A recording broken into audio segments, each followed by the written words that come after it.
warahmatullahi wabarakatuh. Waalaikumsalam warahmatullahi wabarakatuh. Alhamdulillah, alhamdulillahilladzi amina bi ni'matil iman wal islam. Asyhadu an la ilaha illallah wahdahu la syarikalah wa asyhadu anna Muhammadan abduhu wa rasuluh sayyidina Muhammad. Puji syukur, marilah kita sama-sama serahkan kehadirat Allah Subhanahu wa taala, yang mana Allah telah memberi kita kesempatan, kesehatan, umur panjang, sehingga kita masih dapat berkumpul bersama di tempat yang sederhana ini, yaitu dengan maksud dan tujuan pemaparan dari Bapak pemateri kita, yaitu budaya positif.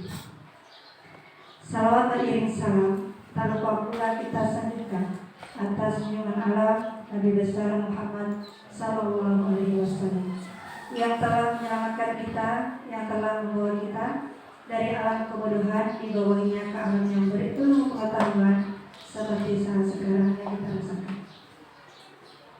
Kata-kata penghormatan saya yang saya hormati Bapak Kepala SMA Negeri 3 Darul Makmur, yang saya hormati ibu-ibu, bapak SMA Negeri 3 Darul Makmur, dan yang saya hormati Bapak pemateri kita dari guru penggerak, yaitu Bapak Nasruddin ST SPD, yang akan menyampaikan aksi nyatanya, yaitu modul 1-4 tentang budaya positif.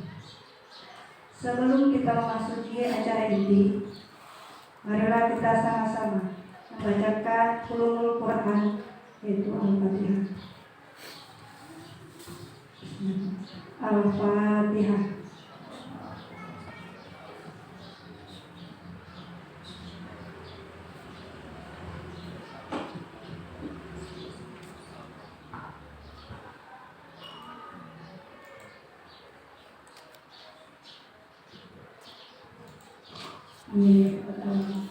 Terima kasih. Semoga acara kita hari ini dapat menjadi bermanfaat bagi kita, khususnya guru SMA Negeri 3 Darul Makmur, dan bermanfaat bagi Bapak guru penggerak.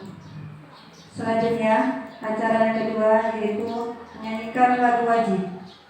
Lagu wajib yaitu Indonesia Raya.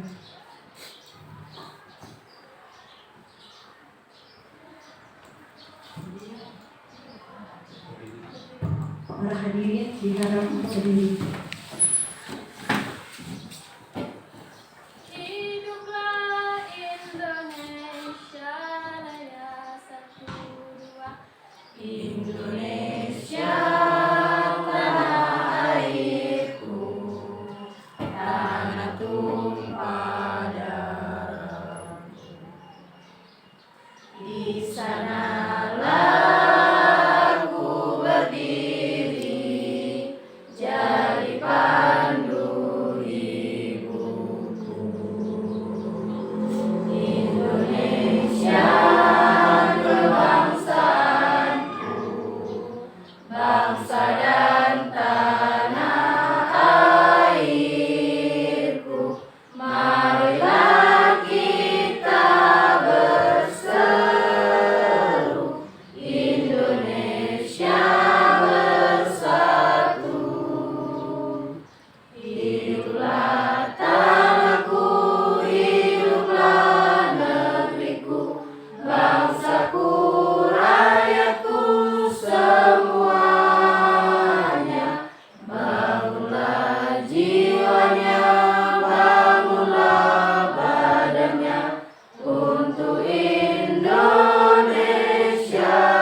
Merdeka, merdeka, hiduplah Indonesia Raya. Para hadirin diharapkan untuk kembali. Terima kasih. Selanjutnya, kata-kata sambutan dari Kepala Sekolah SMA Negeri 3 Darul Makmur. Kepada Bapak kami persilakan dengan seluruh.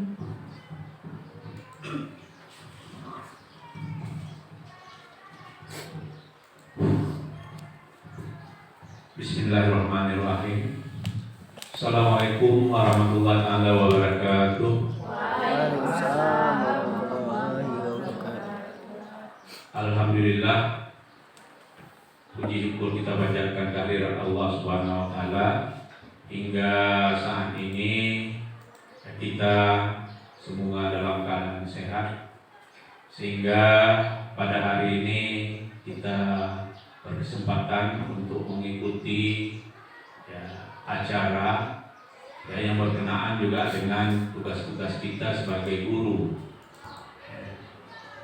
Alhamdulillah kita sudah berkumpul dan Pak Nasruddin sebagai narasumber sudah di tempat kita. Pada intinya kita lihat ini kita hari ini berbicara tentang mungkin juga kurikulum yang baru, yaitu yang sering diistilahkan dengan kurma. Kemudian juga dengan tugas guru penggerak yang kita ketahui Pak Nasruddin itu beliau CGP. Jadi dalam CGP itu ada tugas-tugas yang beliau kerjakan, karena tidak bisa dikerjakan di satuan pendidikan sendiri, karena ada beberapa orang ya Pak, jadi 3 orang. Jadi mungkin dari pembimbing itu disuruh cari sekolah yang memungkinkan untuk beliau bisa berbagi pengalaman, berbagi pengetahuan yang sudah diperoleh selama mengikuti CGP itu sendiri. Jadi kita patut berterima kasih juga kepada beliau karena beliau memilih sekolah kita, sekolah kita SMA 3 Darul Makmur sebagai tempat untuk beliau berbagi pengetahuan, berbagi pengalaman yang selama ini beliau ikuti. Jadi pada intinya mungkin juga bisa Bapak Ibu mengambil suatu pengetahuan kalau memang nanti Bapak Ibu juga sebagai calon guru penggerak. Jadi ini ada tugas-tugas yang memang harus dikerjakan, dilengkapi dengan dokumen-dokumen.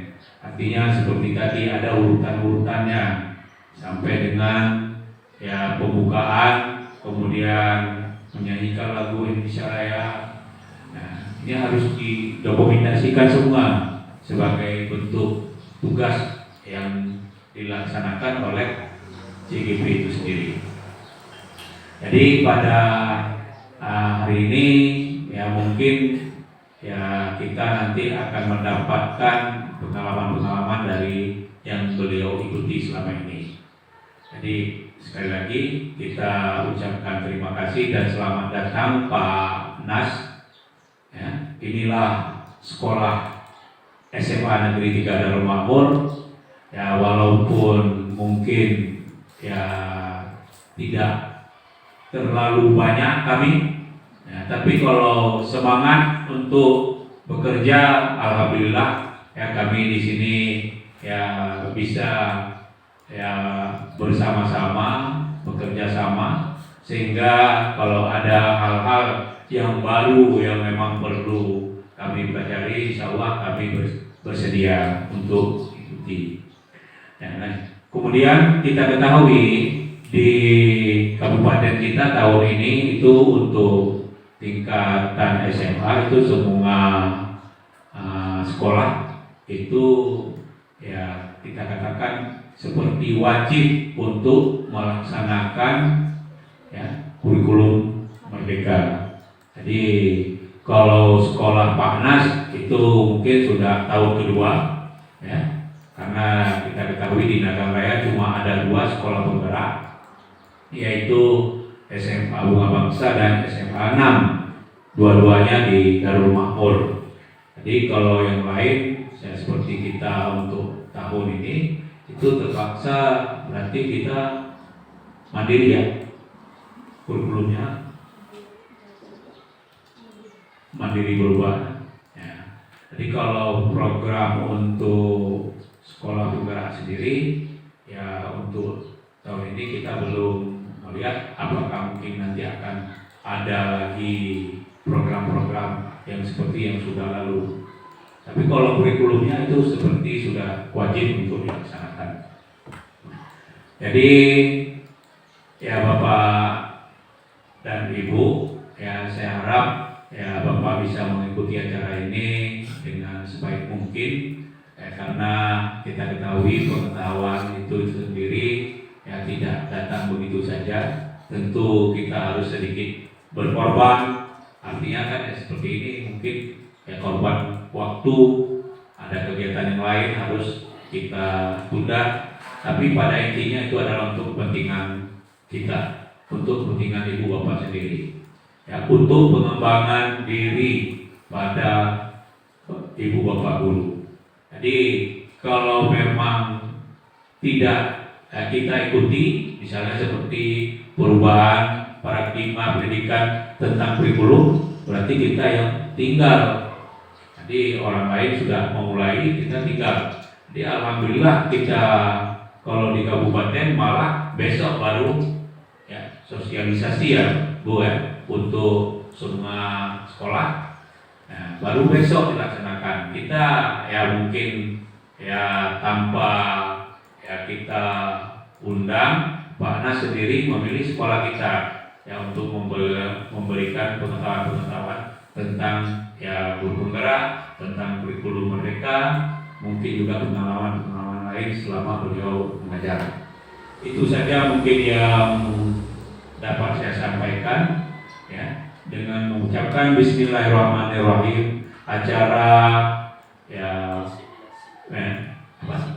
diseminasi ya, CGP modul budaya positif dari Bapak Nasruddin ST SPD ya, resmi kita buka.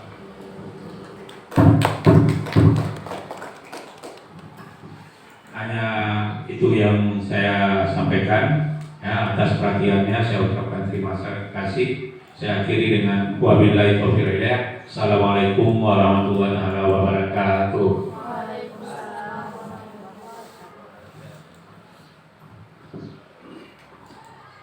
Terima kasih kepada Bapak yang telah memberikan kata-kata sambutan.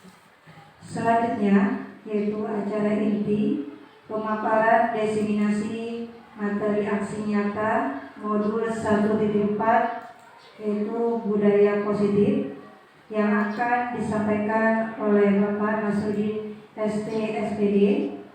Kepada Bapak kami berikan waktu untuk memaparkannya.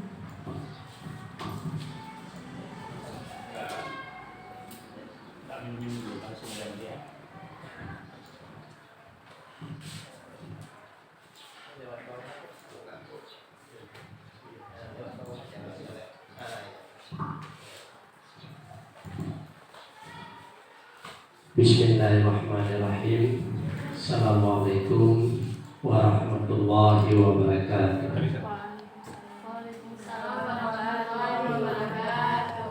Puji syukur sama-sama kita panjatkan kehadiran Allah Subhanahu wa taala. Seiring selawat dan salam juga tidak lupa untuk kita sampaikan pengakuan junjungan alam Nabi besar Muhammad Sallallahu Alaihi Wasallam beserta sahabat dan para ulama yang masih ada hingga saat ini.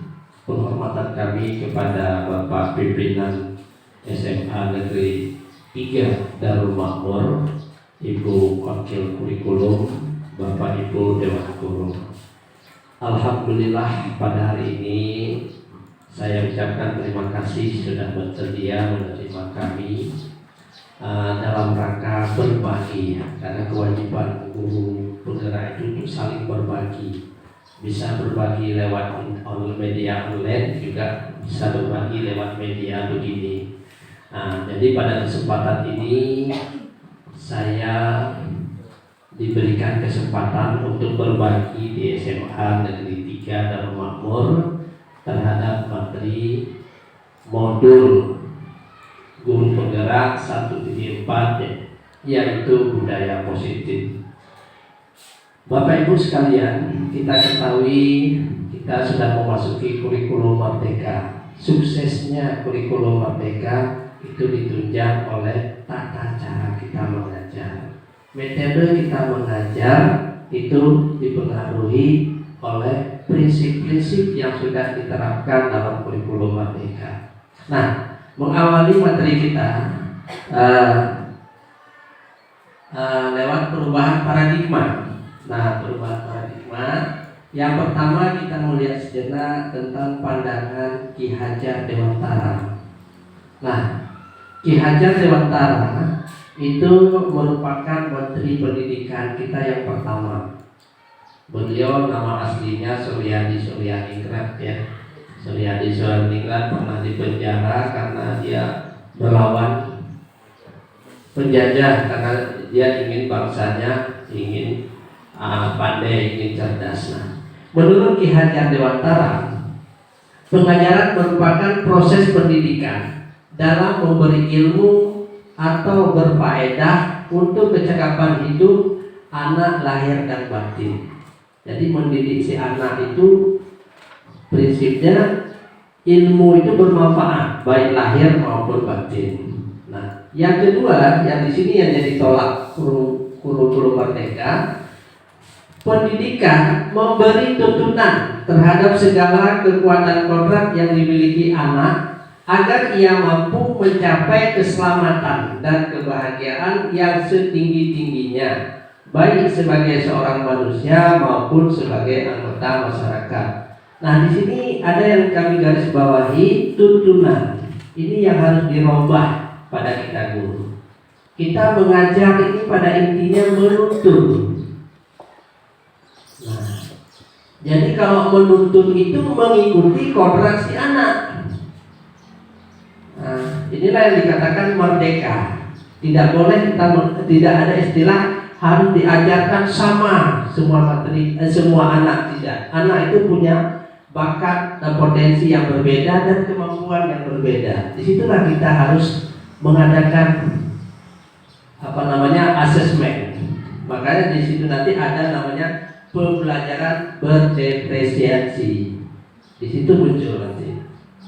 Nanti dalam kurma itu tidak ada lagi istilah kalau kita mengajar zaman dulu itu kejar materi, tidak ada.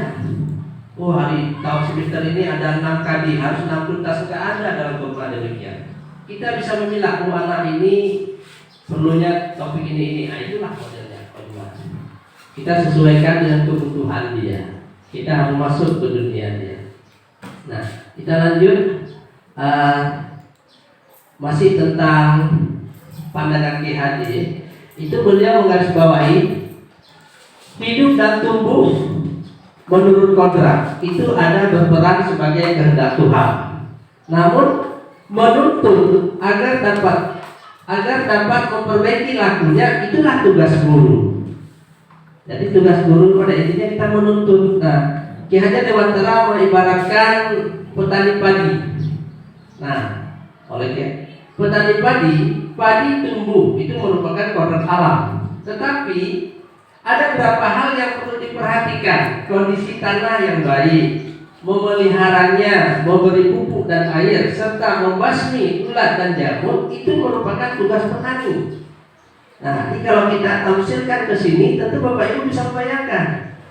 Tugas kita adalah menggali potensi anak, menuntun anak apa yang dibutuhkan oleh si anak, sehingga potensi yang ada pada tubuhnya, pada dirinya itu bisa berkembang. Itulah tugas guru sebenarnya. Nah, ini filosofi yang sangat bagus. Kenapa? Karena tidak ada semua anak itu memiliki potensi yang berbeda. Nah, ini pandangan filosofi Merdeka. Dasar inilah kita berpijak masuk ke kurikulum Merdeka. Nah, kemudian kita lanjut pada disiplin positif.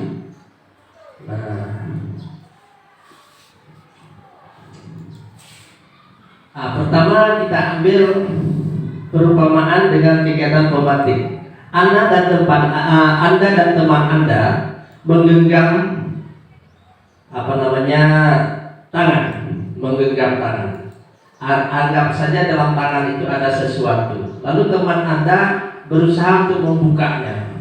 Nah, ini kita sudah masuk posisi kontrol sebenarnya. Nah, membuka sesuatu. Anda adalah A, tugas Anda adalah mengepalkan salah satu tangan Anda. Coba Anda bayangkan bahwa Anda menyimpan sesuatu yang sangat berharga di dalam kepalan tangan Anda. Anda perlu menjaga benda tersebut sekuat tenaga Anda karena begitu pentingnya untuk kehidupan Anda. Tugas rekan Anda B adalah mencoba dengan segala cara untuk membuka kepalan tangan Anda. Teman Anda B boleh membujuk, menghardik, mengintimidasi, memarahi, menggoda, mengkritik, bahkan menawari uang agar Anda bersedia membuka kepala tangan Anda. Nah, setelah itu ditukar, pertanyaannya sekarang adalah apa yang menjadi masalah dari sini? Bila kita lihat, apakah Anda atau B membuka kepala tangan Anda? Mengapa? Apa alasannya?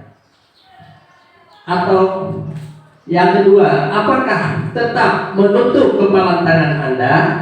Nah, kemudian disinilah kita fungsi kontrol.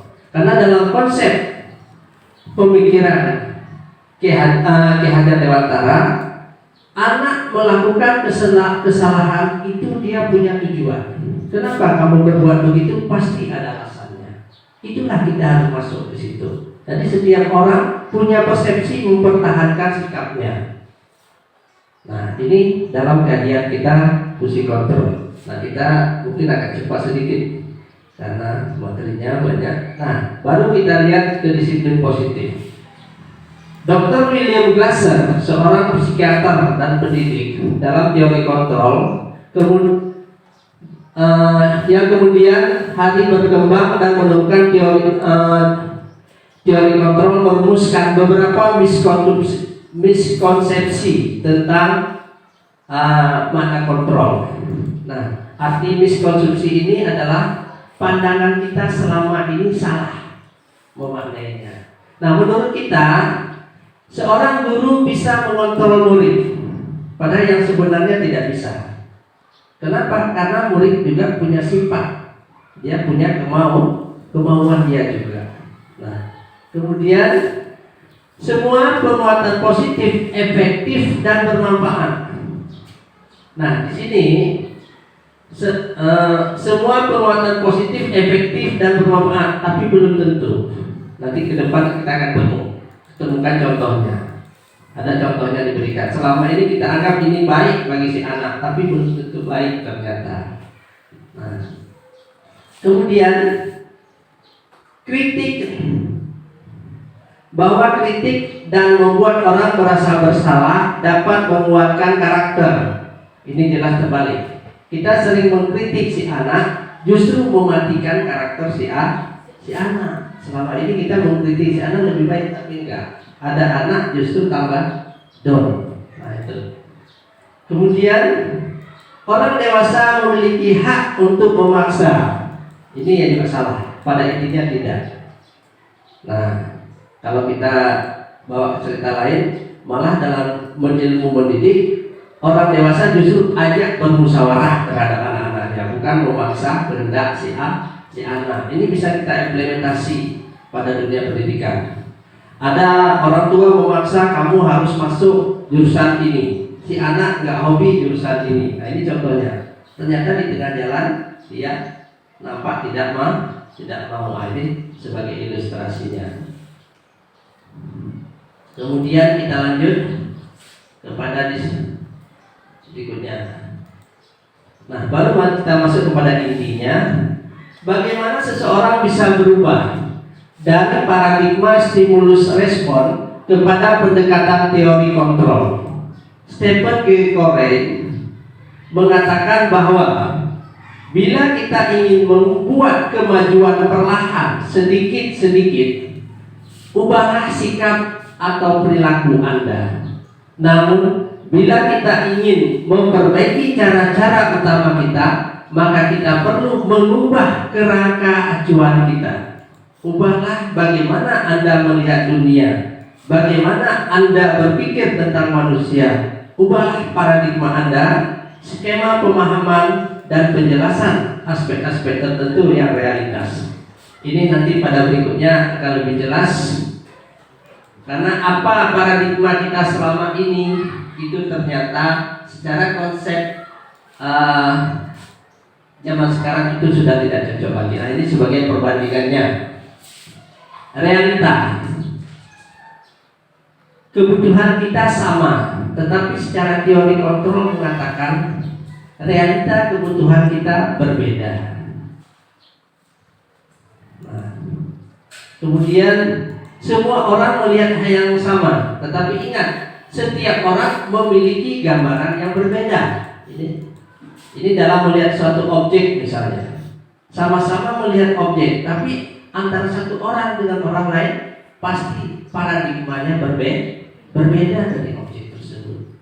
Berarti kita tidak boleh menyamakan persepsi semua anak. Setiap anak punya persepsi masing-masing. Itu intinya dari materi ini. Nah, ini yang lainnya pada intinya sama. Nah, saya mungkin agak sedikit loncat-loncat. Nah, ada beberapa hal mungkin yang lebih mudah kita pahami. Orang lain bisa mengontrol saya, tapi hanya Anda yang bisa mengontrol diri Anda. Nah, ini jelas ya. Nah, kita bisa mengontrol orang lain, tapi dia punya hak untuk mengontrol dirinya sendiri. Nah, ini dari beberapa segmen, ini sebenarnya banyak lagi, tapi saya kutip beberapa bidik saja. Nah, kemudian baru kita lihat ke berikutnya, apa makna disiplin.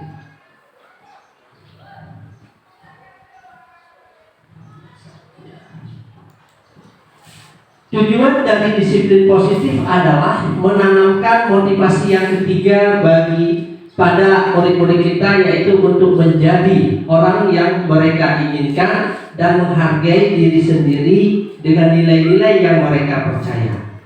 Ketika murid-murid kita memiliki motivasi tersebut, mereka telah memiliki motivasi intrinsik yang berdampak jangka panjang.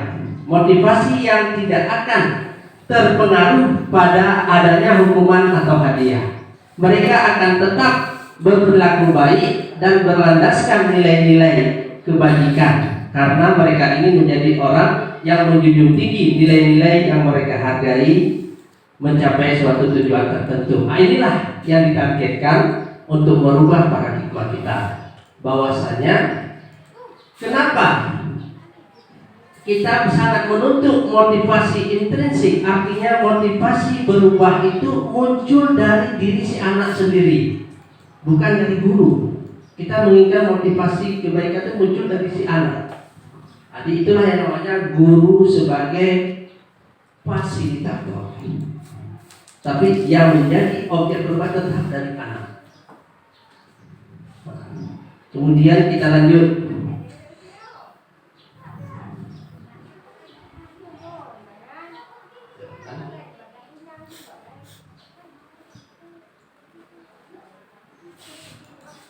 Disiplin positif yang merupakan unsur utama dalam terwujudnya budaya positif yang kita cita-citakan di sekolah-sekolah kita. Kebanyakan guru sangat tertarik dengan topik pembahasan tentang disiplin. Mereka berpendapat bahwa kalau saja anak-anak bisa disiplin, pasti mereka akan bisa belajar. Para guru juga berpendapat bahwa mendisiplinkan anak-anak adalah bagian yang paling menantang dari pekerjaan mereka. Kalau fungsi disiplin ini berhasil, berarti tujuan pendidikan pasti berhasil. Karena apa? Anak-anaknya tentu menuntut ilmu itu, motivasi untuk memperoleh ilmu itu muncul dari dalam dirinya sendiri. Berikut ada nilai-nilai kebijakan umum. Lancar-lancar ada ini. Oh, pulpen aja ya.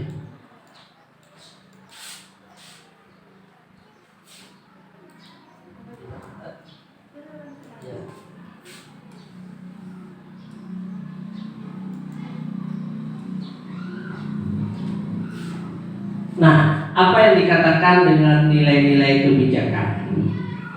Nilai-nilai kebajikan adalah nilai-nilai kebajikan universal, adalah nilai-nilai kebajikan yang disepakati bersama, lepas dari suku bangsa, agama, bahasa maupun latar belakang.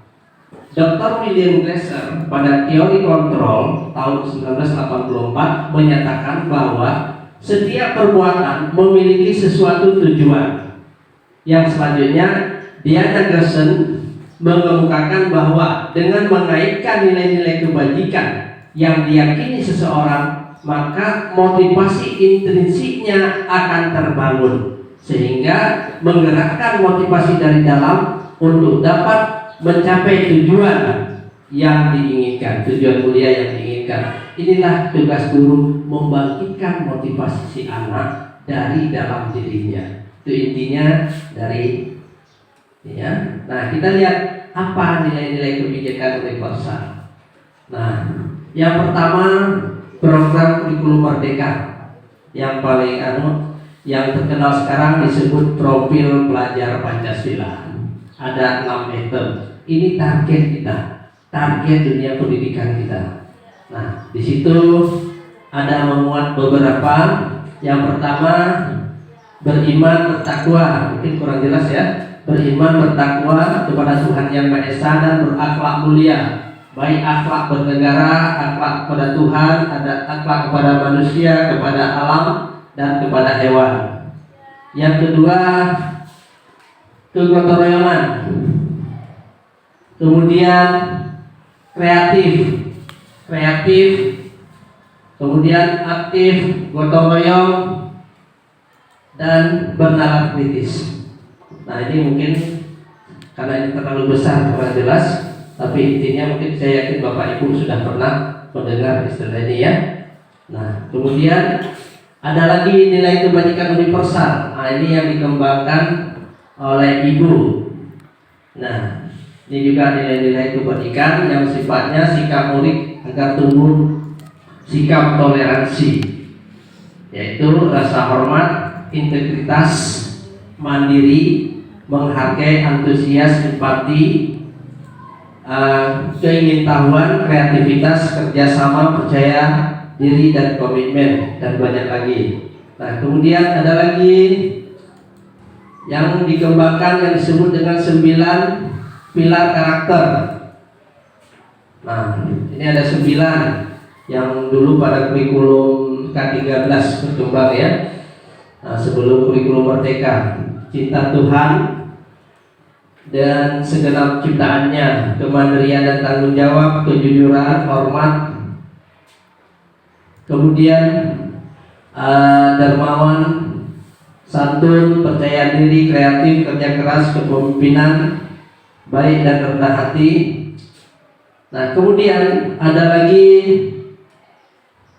ini dari, kalau nggak salah saya, ini muncul dari kurikulum 2014 dulu. Juga pernah, yaitu petunjuk seumur hidup dan keterampilan hidup, yaitu dapat dipercaya, kerangka hidup, dan peduli, hidup peduli. Nah, ini pernah muncul di istilah kurikulum 2014 dulu kalau nggak salah. Nah, ini juga sudah pernah. Nah, pada intinya banyak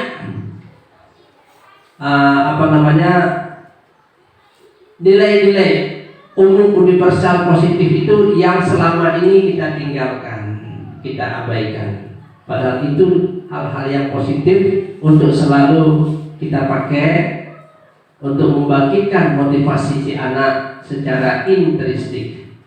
Nah, ini juga masih dalam nilai-nilai kebajikan.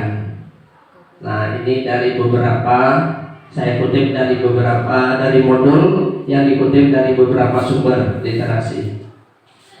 Kemudian kita lanjut kepada topik berikutnya, teori motivasi, hukuman dan penghargaan. Nah, ini merupakan teori yang pertama yang harus kita miliki bila kita ingin merubah paradigma dunia pendidikan kita.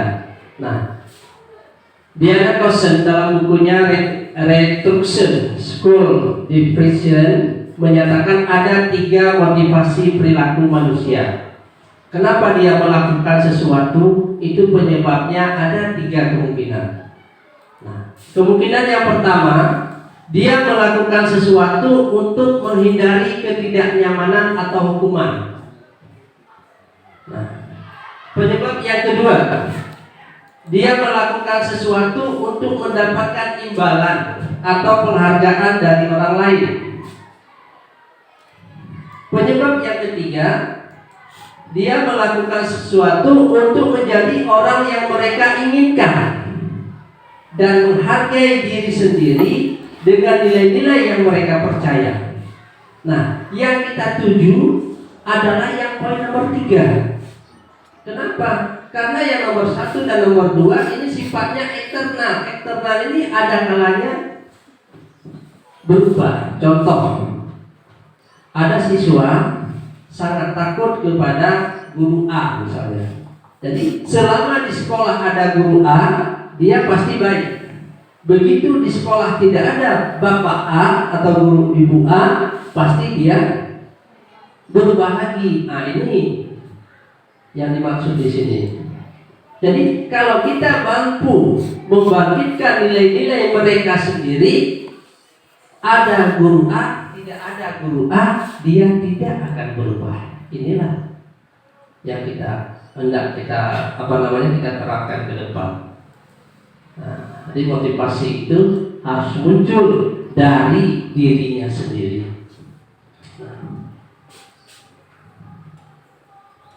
Kemudian masalah hukuman dan penghargaan. Tindakan terhadap suatu pelanggaran pada umumnya berbentuk hukuman atau konsekuensi. Nah, kita nanti harus bisa membedakan antara hukuman dengan konsekuensi di sini. Dalam prinsip disiplin positif ada yang dinamakan restitusi. Restitusi adalah proses menciptakan kondisi bagi murid untuk memperbaiki kesalahan mereka. Nah, ini di akhir pertemuan kita nanti ada namanya segitiga restitusi. Anak berbuat salah, tapi pada saat dia ingin berubah, kita tidak ada kesan menjatuhkan dia. Nah, itulah yang disebut nanti teori restitusi. Dia berubah tapi kita justru membangkitkan dia tidak merasa terjatuh pada saat berbuat salah, itu maksudnya. Nah, kemudian itu intinya. Nah, kita lanjut terus. Ini yang harus kita hindari sekarang. Kalau hukuman itu berarti menandakan identitas gagal, sementara kita ingin mendapatkan identitas sukses. Jadi identitas sukses kuncinya ada 2. Kalau nggak konsekuensi, ya restitusi. Nah, di sini bedanya. Makanya pada modul ini nanti langkah restitusi ini adalah langkah untuk menyelesaikan permasalahan anak sehingga anak mampu memperbaiki dirinya sendiri dan dia tidak merasa dijatuhkan di hadapan kita. Kalau kita lihat secara konsep ini di sini aja kita ambil satu. Murid atau anak akan tersakiti kalau kita memberikan hukuman. Tapi kalau konsekuensi, murid atau anak dibuat tidak nyaman, beda kan? Tersakiti dengan dibuat tidak nyaman beda. Kenapa? Kalau tersakiti, itu kesannya lama, baiknya lama. Tapi dibuat tidak nyaman, tidak lama. Kesannya bagi dia tidak lama. Makanya kenapa anak kadang-kadang timbul dendam pada bapak A? Karena dia senantiasa dihukum selalu, maka dia timbul dendam. Nah, itu.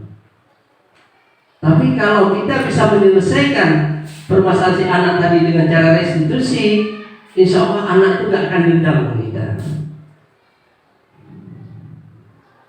Nah, tidak akan dendam ya sama kita. Paradigma inilah yang seharusnya kita diminta melalui kementerian untuk kita rubah. Ya. Kemudian yang lainnya juga sama. Kalau kita lihat secara ini, misalnya korban, kalau hukuman korban mendapatkan keadilan. Tapi kalau konsekuensi korban bisa diabaikan. Tapi kalau restitusi korban mendapatkan ganti. Nah, kan kesannya beda dari sini. Nah, ini perumpamaan istilah sebenarnya. Nanti kalau pada contohnya baru nampak di mana bedanya. Kita lihat ini masih yang tadi dengan bahasa misalnya. Kita lihat dalam perumpamaan bahasa. Kalau pada hukuman bahasa kita gini, peraturannya adalah begini. Kenapa kamu harus melakukan begitu? Nah, itu berarti kesannya hukuman. Tapi kalau konsekuensi, cara kita bertanya dibalik bertanya apa peraturannya. Nah, kemudian mampukah kamu melakukannya? Bahasanya sudah berbeda. Nah, kemudian pada restitusi yang kamu lakukan itu menurut kamu benar atau salah? Nah, itu bahasanya. Apa yang kamu yakini benar atau salah yang kamu lakukan? Jadi sehingga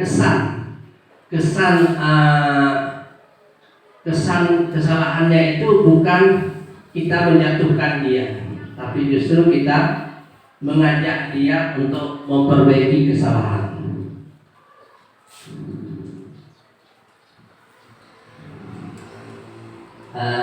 Ini banyak hal lain juga. Secara intinya, kalau secara simbol hukuman berarti kita mengecap dia negatif. Tapi kalau konsekuensi dia masih kita anggap netral dan restitusi dia kita anggap positif. Ini perbandingannya. Contohnya, kalau secara diri yang akan terjadi, kalau hukuman nanti konsep dirinya terkesan buruk. Kalau konsekuensi masih terkesan baik, tapi kalau restitusi dia masih kuat untuk bisa memperbaiki.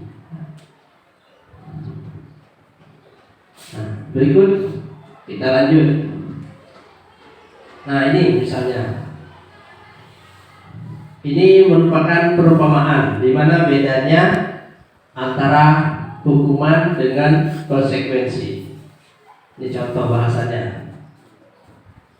Mencatat 100 kali di dalam buku kalimat saya tidak akan terlambat lagi karena dia terlambat ke sekolah. Ini mungkin dulu pernah ya. Saya suruh catat ya. Nah, kalau secara konsep ini dikatakan hukuman. Nah, tapi kalau konsekuensi lari menghina lapangan basket 2 kali karena terlambat hadir ke sekolah, itu konsekuensi gitu. Kenapa? Bahasanya begini, kalau konsekuensi itu udah duluan kita ajak ngobrol kepada dia. Kalau begini gitu ya. Jadi nanti pada keyakinan kelas akan terbaca apa bedanya hukuman dengan konsekuensi.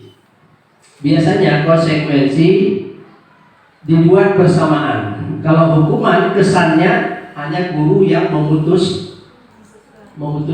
itu kesan hukuman demikian. Tapi kalau konsekuensi enggak. Konsekuensi kesannya itu kita putus berdua dengan si dia, yang terhukum dengan kita saling kita ajak ngobrol. Nah, ini namanya konsekuensi. Tapi kalau hukuman diputuskan oleh satu pihak. Ini banyak perumpamaan lain ya. Ya intinya di sini ada perbedaannya antara hukuman dengan konsekuensi. Nah, kemudian ada selama ini juga kita salah persepsi. Alvin Kohn itu dia mengatakan bahwa baik penghargaan maupun hukuman adalah cara-cara mengontrol perilaku seseorang yang menghancurkan potensi untuk pembelajaran yang sesungguhnya. Menurut Kohn, secara detail tindakan belajar itu sendiri adalah penghargaan sesungguhnya.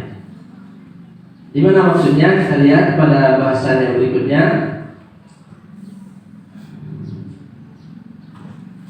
Kohn selanjutnya juga mengemukakan beberapa pernyataan dan hasil pengamatan selama ini tentang tindakan memberikan penghargaan yang nilainya sama dengan menghukum seseorang.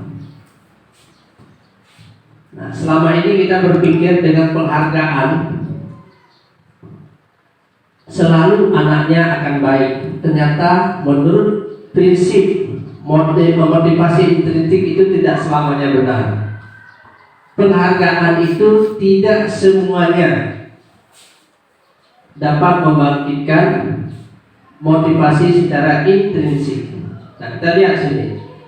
Setiap penghargaan punya pengaruh jangka pendek dan jangka panjang. Itu menurut pendapat Kohn. Nah, kemudian penghargaan tidak selamanya efektif.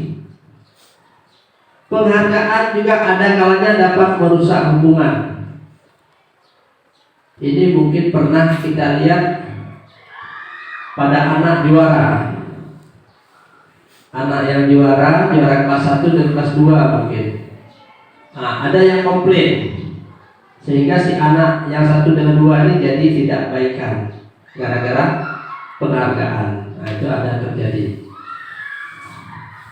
Kemudian penghargaan mengurangi ketepatan. Penghargaan menurunkan kualitas. Penghargaan mematikan kreativitas dan penghargaan sifatnya menghukum. Tapi yang terbaik justru memotivasi dari dalam diri si anak.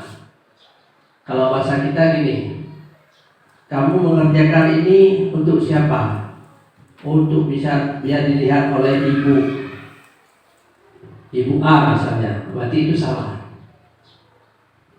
Kamu melakukan ini karena apa?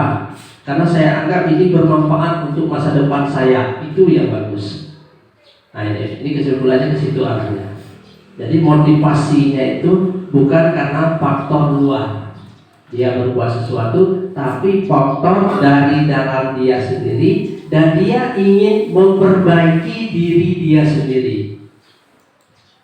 Nah, demikian kita lanjut lagi.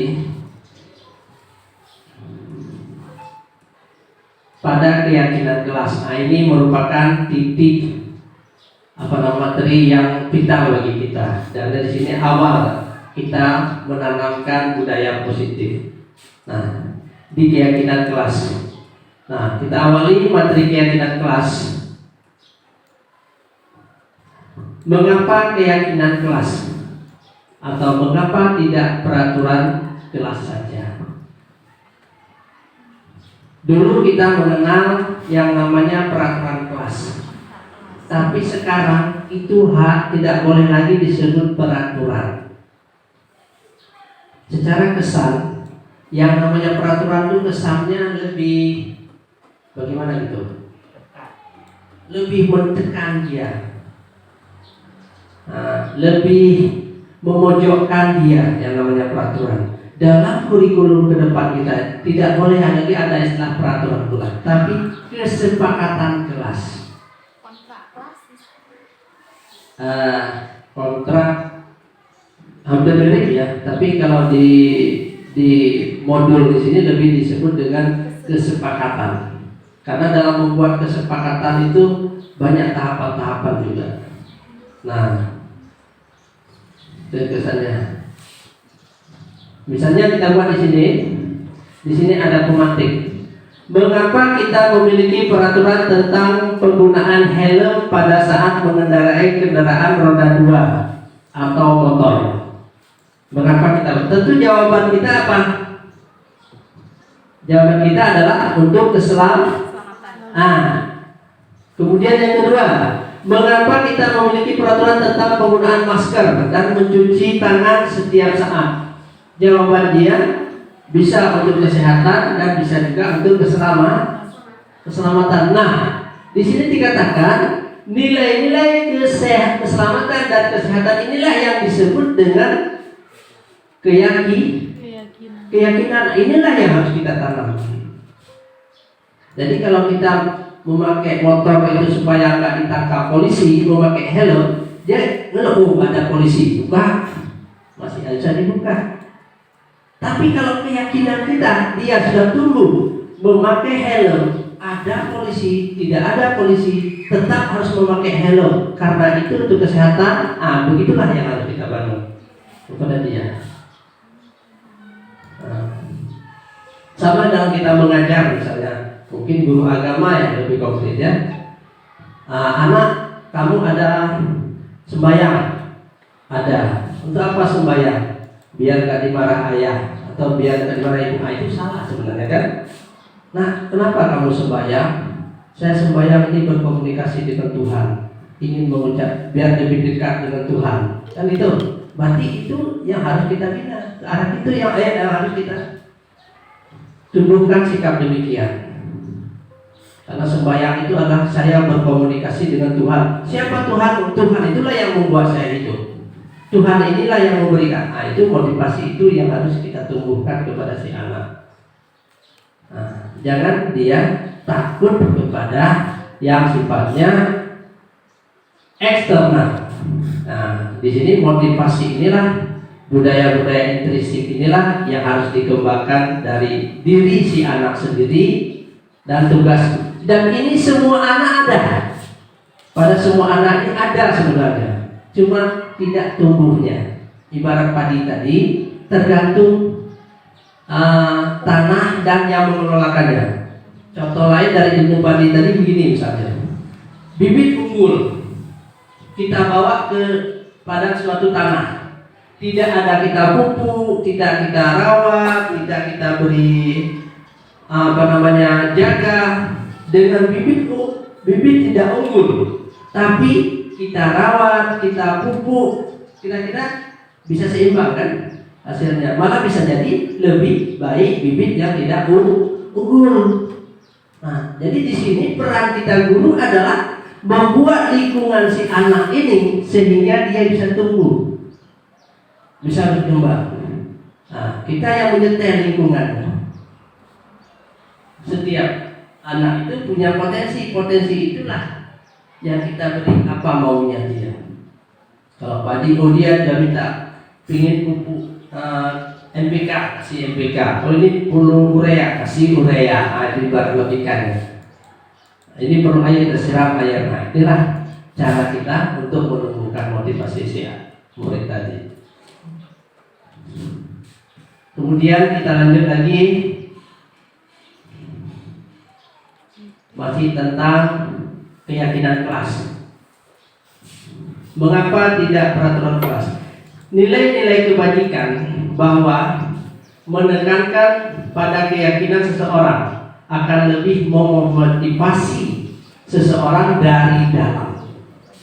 Seseorang akan lebih tergerak dan bersemangat untuk menjalankan keyakinannya daripada hanya sekedar mengikuti serangkaian peraturan tertulis tanpa makna. Murid-murid pun demikian. Mereka perlu mendengarkan dan memahami arti sesungguhnya dari peraturan yang diberikan. Apa nilai-nilai kebajikan di balik peraturan tersebut? apa tujuan utamanya dan menjadi tidak tertarik atau takut sehingga hanya sekedar mengikuti sekarang peraturan-peraturan. Ini pada intinya sama seperti yang kita bicarakan tadi. Kita tidak kalau dalam ilmu agama mungkin selama ini kita bergelut dalam fikih, padahal kita harus banyak dalam hakikah sebenarnya. Kalau hakikah itu kita nggak terpengaruh lagi dengan orang lain. Tapi kalau fikih masih ada unsur pengaruh dengan lingkungan. Nah, itu pada intinya demikian. Jadi dari dalam diri dia itulah yang kita lembut.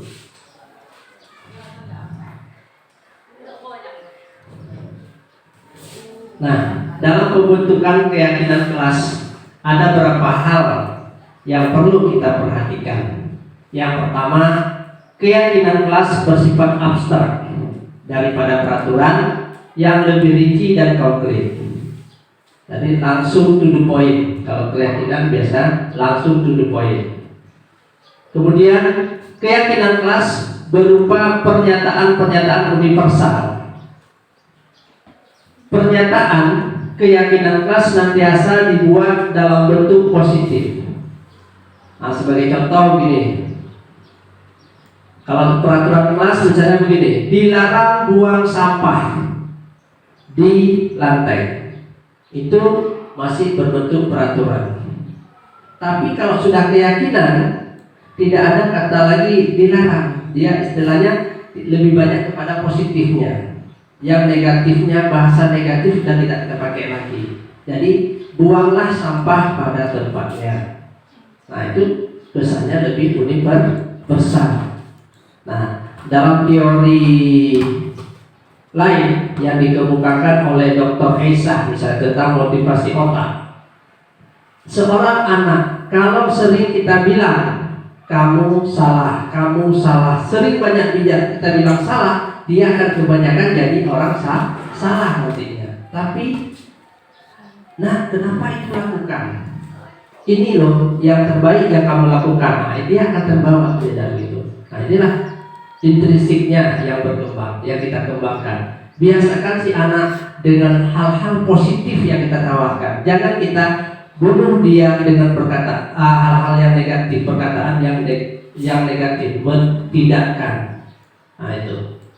Karena sering kita, kalau ibarat orang bilang gini, kalau dalam pepatah kita orang tua bisa bilang gini, seringkali dia dibilang orang jelek, betul-betul jadi jelek gitu. Tapi kita biasakan jelek itu sering kita bilang baik, insya Allah dia akan baik. Nah itu paradigma demikian. Kemudian ini masih contoh-contoh kebaikan, nilai kebaikan kelas. Kembalikan buku pada tempatnya. Kira-kira nilai kebaikan apa yang muncul di sini? Kalau ada bedanya, yaitu bertanggung jawab. Nah, bertanggung jawab inilah nilai kebajikan. Harus jadi siswa yang bertanggung jawab. Nah, kalau bahasa lain misalnya dilarang mengganggu orang lain.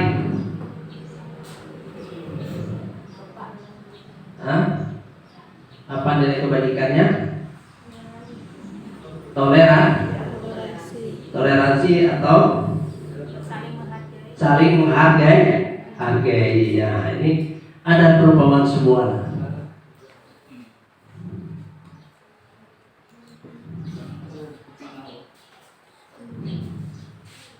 Kemudian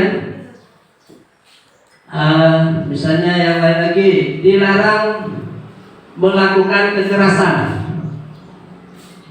Berarti nilai kebajikannya adalah keselamatan.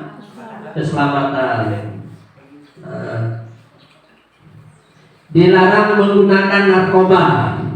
Nilai kebajikannya adalah kesehatan. Nah, ternyata ada nilai-nilai kebajikan dari bahasa-bahasa tersebut, gitu lah. Nah, kemudian kita lanjutkan, dilarang merokok juga kesehatan. Nah, yang dikatakan nilai kebajikan itulah sebenarnya poin yang hendak kita tuju. Nah, ini contoh-contoh keyakinan kelas. Nah, ini dikutip dari beberapa sumber dalam modul. Nah, setiap anggota kelas perlu belajar, perlu senang, perlu melakukan tugas, perlu saling menghargai. Nah, dan seterusnya. Kemudian ada lagi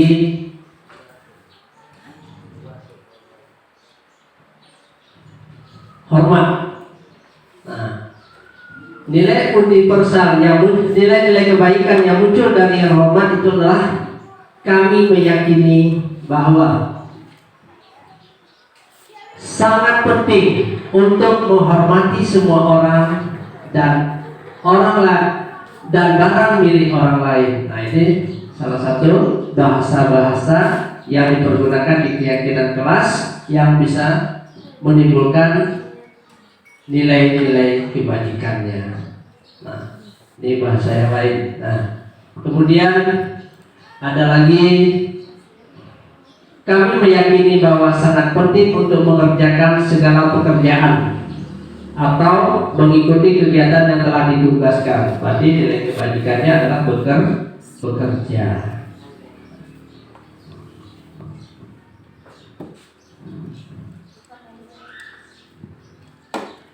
Nah, kemudian masih di sini nampak ada yang tampak, ada yang tidak tampak.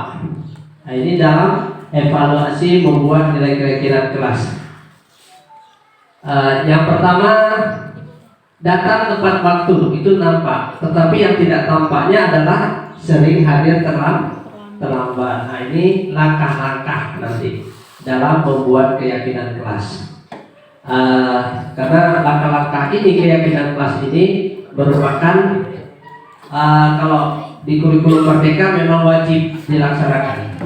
Misalnya di sekolah SMA Abu Bakar mulai hari ini, guru yang masuk kelas, baik wali kelas ataupun yang bukan, itu langsung membuat keyakinan kelas dulu. Karena keyakinan kelas itu walaupun intinya peraturan kelas, tapi kesannya lebih familiar dengan si anak. Kenapa? Karena teknis membuat keyakinan kelas itu, idenya itu muncul dari si anak. Nah, kita tarik dari si anak, bukan dari kita. Sebagai contoh, tadi saya juga sedang mengontrol tadi Pak Imam membuat keyakinan kelas. Anak-anak dibagikan kertas post-it, kertas yang peta tempel ya. Anak-anak Bapak sekalian, hari ini untuk ke depan dan seterusnya, sebelum kita belajar, kita buat kesepakatan kelas, bahasanya dulu. Pertama dibawa bahasa kesepakatan kelas. Ayo, yang punya ide tuliskan di kertas yang Bapak bagikan ini kira-kira apa kesempatan kelas sekarang. Si A nulis, datang tepat waktu, maju ke depan tempel. Si B menulis, harus mengerjakan tugas, maju tempel. Si C menulis, yang terlambat harus buang sampah, tulis semua. Setelah itu, yang mereka tulis kita kembalikan ke mereka. Nah, mereka kita kembalikan lagi supaya bisa berkembang. Nah, jadi bukan dari kita kesannya. Kita kembalikan dari ini sekian. Nah, kalau yang ini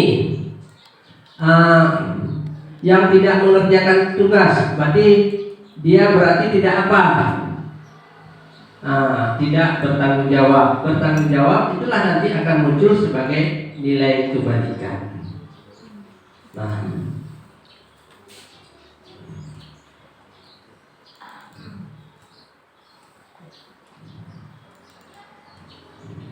Nah, ini merupakan bagan.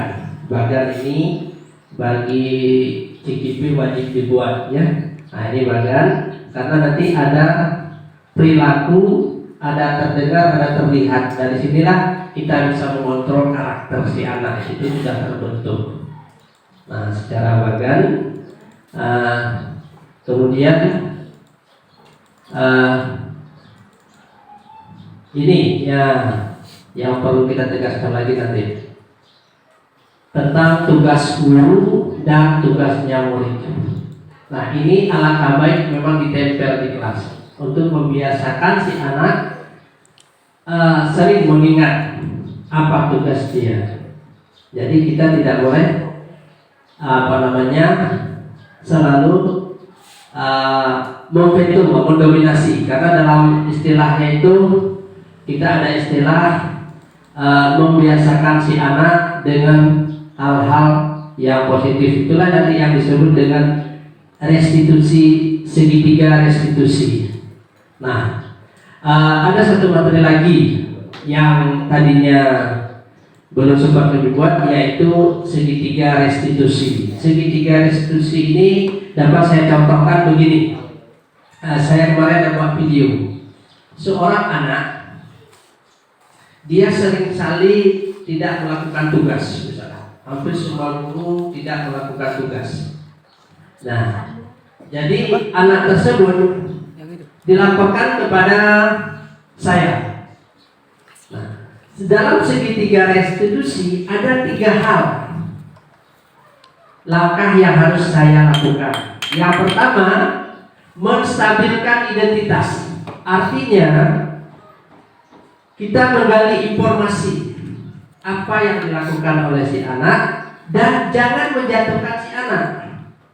Kita bawa kepada dia, lalu dia menghadap saya. Begitu, assalamualaikum, waalaikumsalam. Oh, ada apa nak? Begini Pak, kata Ibu BK, saya suruh menghadap Bapak. Oh, duduklah dulu. Nah, coba kamu ingat-ingat, kira-kira kenapa Ibu BK menyuruh kamu menghadap Bapak?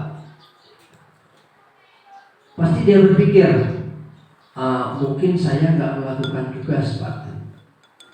Pada saat dia mengatakan mungkin saya tidak melakukan tugas, berarti sudah masuk menstabilkan identitas. Nah, kita jangan menjatuhkan dia. Oh, itu biasa. Namanya anak sekolah masih ada unsur lalai. Unsur lalai masih ada, kelalaian. Malulah anak masih sekolah. Nah, berarti kita kan tidak menjatuhkan dia itu. Nah, tapi baru kita ingat. Kita masuk langkah kedua. Kamu mungkin punya alasan, kenapa sih kamu nggak melakukan tugas? Nah, itu berarti kita masih boleh dia, tapi kita tidak menjatuhkan dia. Gini loh Pak, saya tiap malam sering begadang Pak. Ngapain? Main game, gadget. Oh gitu, ya. Ya mungkin anak muda juga sering begadang ya.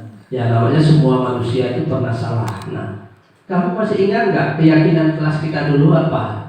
Oh ada Pak, keyakinan kelas dulu ya kita harus datang tepat waktu, mengerjakan tugas dan sebagainya. Nah, kira-kira kamu mau nggak merubahnya? Oh mau Pak, berarti kesan di situ. Berarti semenjak saat itu asal begitu dia mau berubah, berarti kita sudah masuk ke tahap ketiga. Nah, berhasil kita membedakan. Setiap jumpa kita, dia tidak ada kesan marah ke kita dan selalu senang dan selalu suka dengan kita. Nah, itulah salah satu contoh dari segitiga restitusi. Nah, begitu dia anak tidak mengerjakan tugas, jangan kita marahi. Kita ajak ngobrol ya.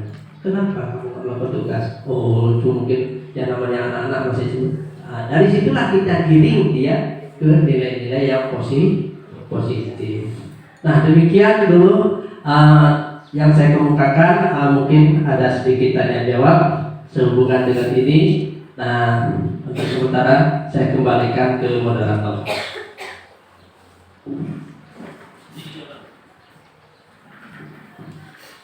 Terima kasih kepada Bapak Nasruddin yang telah memaparkan materinya tentang budaya positif.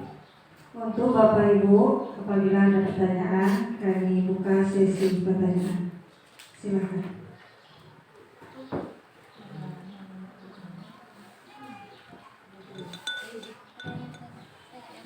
Ibu Helmi. Ada sedikit. Ya, silakan. Assalamualaikum warahmatullahi wabarakatuh. Saya tertarik dengan yang konotasi negatif tadi diubah dengan kata-kata yang positif. Kalau kami mungkin guru kan bisa menggunakan itu nanti di penilaian sikap atau sebagainya, poin-poinnya. Nah, karena mungkin belum terlalu mendalami kata-kata yang apa sebaiknya diganti dengan apa, nanti mungkin kami bisa mendapatkan sumbernya dari mana, bisa kami ambil nilai. Kan tadi nilai positif yang dipaparkan ada banyak kan, ada kayak toleransi, disiplin, saling menghargai. Kami kan belum tahu mengkelompokkan kemana.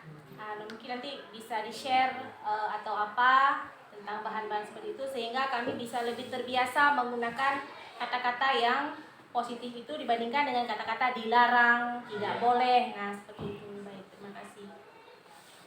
Itu saja. Terima kasih kepada Ibu Helmi. Selanjutnya kepada Bapak Ibu, apabila ada pertanyaan boleh ditanyakan.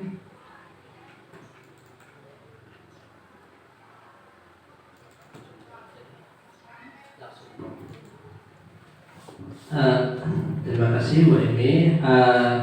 Banyak contoh di modul sebenarnya. Inilah yang sebenarnya saya minta waktunya besok, karena hari ini fokus saya menyelesaikan modul dan memunculkan contoh, bahkan ada videonya. Tapi karena kemarin Bu Yunita minta hari ini karena besok ada kegiatan lain, jadi karena kemarin kami masih lokal, jadi belum sempat sampai sore gitu kan. Tapi kalau mau boleh ada modulnya. Memang kita kalau mau belajar ada modul CGP juga lengkap, banyak. Cuma semalam saya mengambil poin-poin penting saja, karena jangan mungkin terlalu banyak kali saya kemukakan ya. Nanti kita bisa menyesuaikan. Nah, bahkan saya punya rencana nanti kalau dikasih kesempatan kita praktekkan di sekali membuat keyakinan kelas atau apa, itu langsung kita praktekkan. Dan kami pun kalau bisa dipraktekkan di video kan ke video kami kirimkan ke YouTube. Kalau lewat sensor berarti menambah poin. Kalau ibarat kita pegawai klinik poinnya bertambah gitu loh. Nah, itu memang diminta guru juga demikian, harus kreatif mengembangkan, baik mengembangkan bahan ajar, cara menangani anak, itulah yang dituntut sekarang ini. Jadi Bapak Ibu semua tentu punya email tentang belajar EJ ya. Itu belajar EJ itu gratis semua untuk kita. Apa karya kita bisa kita upload di situ dan dinilai oleh kementerian. Ada tim yang menilai. Nah, bisa saja nanti suatu saat kita tanpa ketahui dan sampai undangan Bapak dapat hadiah ini dari negeri ini. Nah, itu bisa terjadi. Karena itulah yang sedang dicari oleh pemerintah sekarang. Guru-guru yang demikian, guru yang bisa berkarya. Nah, demikian Ibu ya, dan insya Allah Ibu akan bisa demikian. Dan nanti kalau insya Allah kalau sudah belajar boleh konsultasi dengan saya nggak apa-apa. Atau mana tahu Pak Dina, jadi pula saya dibawa kembali nanti. Nah, ini baru tahu karena ada berkembang desa desus kemarin demikian, tapi itu kita serahkan kepada yang lebih berkuasa ya. Oke. Nah, mungkin ada lagi Bapak Ibu yang lain. Ya silakan Pak Suwadi. Assalamualaikum warahmatullahi wabarakatuh. Waalaikumsalam. Nah, ini tentang disiplin positif tadi Pak ya. Iya. Di sini kan ada ilusi bahwa kritik dan membuat orang merasa bersalah, misalnya si anak dapat menguatkan karakter. Jadi kita berpikir kalau kita mengkritik dan membuat dia bersalah akan menguatkan karakter dia, kan begitu. Iya. Dan di sini ada juga yang hukuman dan penghargaan. Misalnya ada 3 hukuman, konsekuensi dan restitusi. Jadi menurut saya gini Pak, bagaimana menghadapi anak-anak yang maksudnya yang berkelompok, bukan satu-satu orang dan kita tidak tahu siapa kepala ataupun pemeran utamanya dari kelompok-kelompok yang berbuat masalah itu Pak.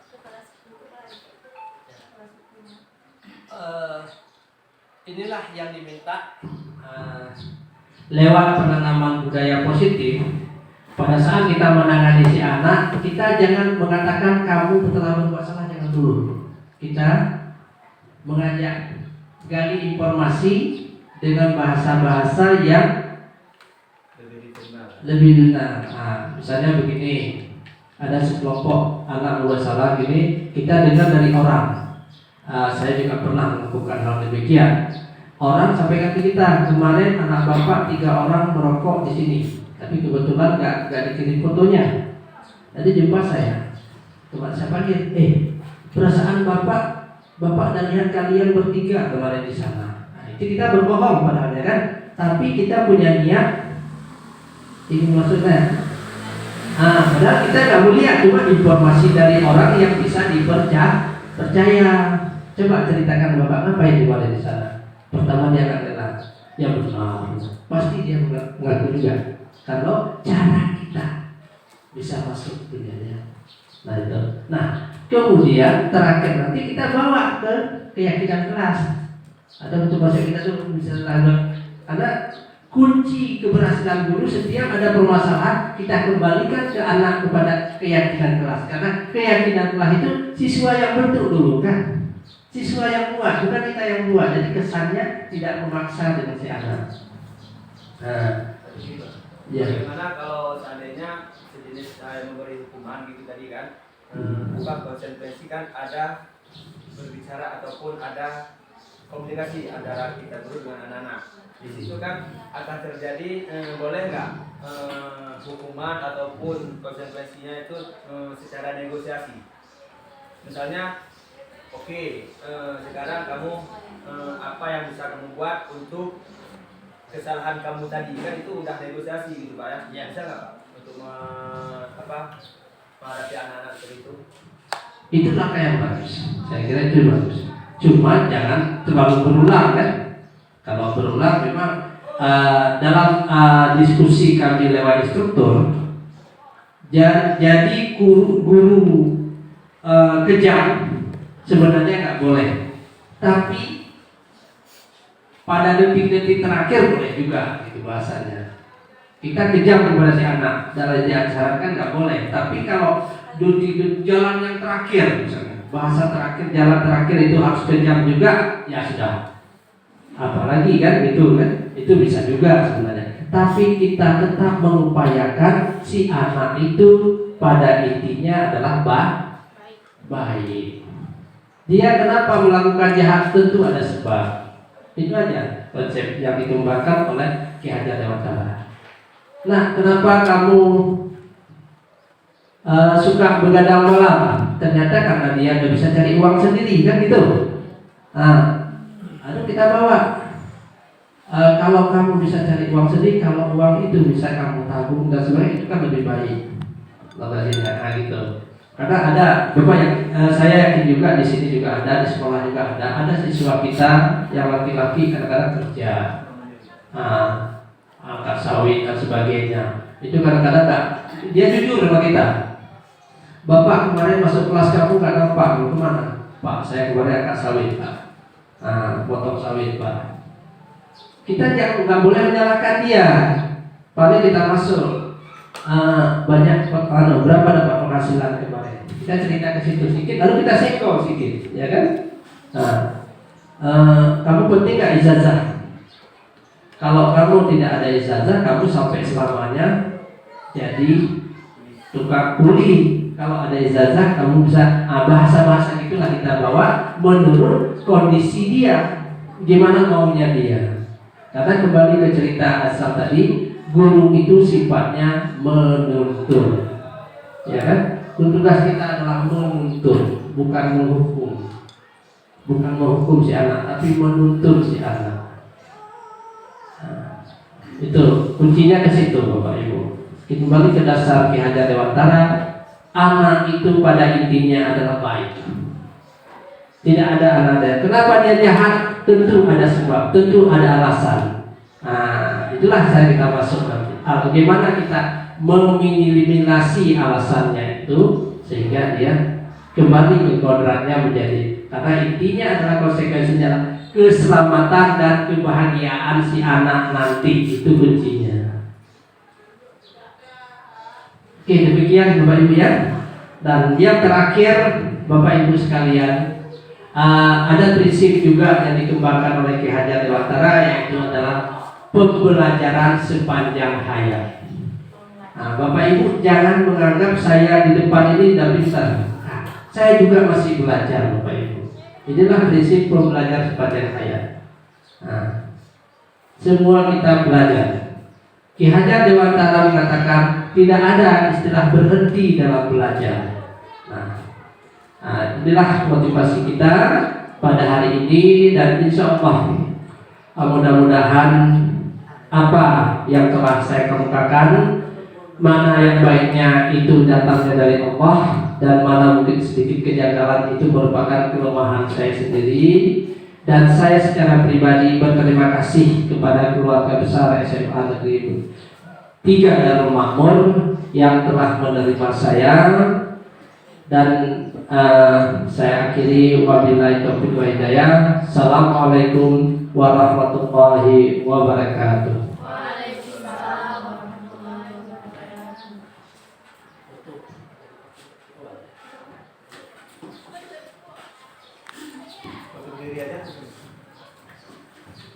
Terima kasih kepada Bapak Nasruddin yang telah memaparkan materinya tentang budaya positif. Semoga dapat bermanfaat bagi kita semua dan kita dapat menerapkan pada hari kita. Terima kasih Bapak yang telah hadir ke SMA Negeri 3 Darul Makmur. Seperti inilah kami Pak, cuma beberapa orang. Demikianlah kata-kata dari saya, lagi dan kurang saya mohon maaf. Saya akhiri dengan hadir nomor 2 yaitu Mas Fajimani. Wassalamualaikum warahmatullahi wabarakatuh.